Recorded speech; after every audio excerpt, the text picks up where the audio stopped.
شروع اللہ کے نام سے جو بڑا مہربان نہایت رحم والا ہے۔ ایک مرتبہ شمس دبیر نامی ایک شاعر طویل قصیدہ لکھ کر حضرت بابا فرید الدین گنج شکر رحمۃ اللہ علیہ کی خدمت میں حاضر ہوا۔ قصیدہ سنانے کے بعد اس نے آپ رحمۃ اللہ علیہ سے افلاس دور کرنے کے لیے دعا کی درخواست کی۔ آپ رحمۃ اللہ علیہ نے اس کو تھوڑی سی شکر دے کر کہا، جاؤ، اللہ تعالیٰ تمہیں خوشحال کرے۔ ابھی آپ رحمۃ اللہ علیہ کے یہ کلمات سن کر شاعر گھر پہنچا ہی تھا کہ سلطان غیاث الدین بلبن نے نامہ بھیج کر اس کو اپنے پاس بلوا کر اپنا میر منشی مقرر کر دیا۔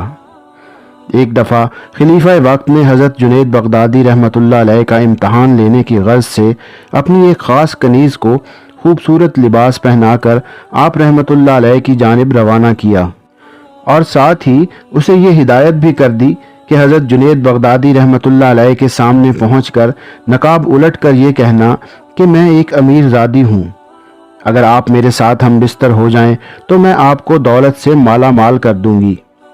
اور واقعہ کی نوعیت معلوم کرنے کے لیے ایک غلام کو بھی اس کنیز کے ہمراہ بھیج دیا، اور جب اس کنیز نے خلیفہ کی ہدایت کے مطابق آپ رحمۃ اللہ علیہ کے سامنے اظہار مدعا کیا تو آپ رحمۃ اللہ علیہ نے سر جھکا کر ایک ایسی سرد آہ کھینچی کہ اس کنیز نے وہیں دم توڑ دیا۔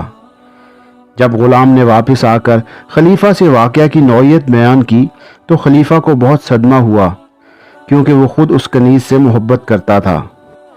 خلیفہ وقت نے آپ رحمۃ اللہ علیہ کی خدمت میں پہنچ کر عرض کیا، یہ بات آپ نے کیسے گوارا کی کہ میری محبوب ہستی کو دنیا سے رخصت کر دیا؟ آپ رحمۃ اللہ علیہ نے جواب دیا، امیر المومنین کی حیثیت سے تمہارا فرض تو مومنین کے ساتھ مہربانی کرنا ہے، لیکن مہربانی کی بجائے تم نے میری 40 سالہ عبادت کو ملیا میٹ کرنا کیسے گوارا کر لیا؟ اسی طرح ایک اور واقعہ میں ایک عورت نے گھر کا تنور جلا کر نماز پڑھنے لگی۔ خیال یہ تھا کہ نماز پڑھ کر روٹی پکاؤں گی۔ اس عورت کا 2-2.5 سال کا بچہ تنور کے پاس ہی کھیل رہا تھا۔ شیطان آیا اور اس بچے کو تنور کے بالکل نزدیک پہنچا کر اس عاجز عورت کے پاس آ کر کہنے لگا، دیکھ تیرا بچہ تنور کے نزدیک ہے، تو نماز توڑ کر بچے کو وہاں سے اٹھا لے، ایسا نہ ہو کہ بچہ تنور میں گر کر جل جائے۔ اس عورت نے بالکل خیال نہ کیا اور بدستور نماز پڑھتی رہی۔ شیطان کو بہت غصہ آیا، اس نے بچے کو اٹھایا اور تنور میں پھینک دیا۔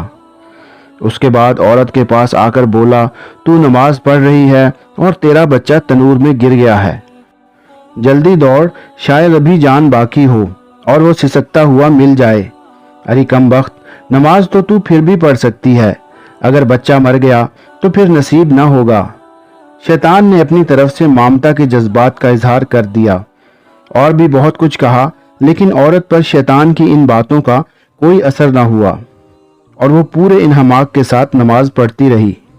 عورت کی ثابت قدمی دیکھ کر شیطان آگ بگولا ہو گیا اور وہاں سے اپنا سا منہ لے کر چلا گیا۔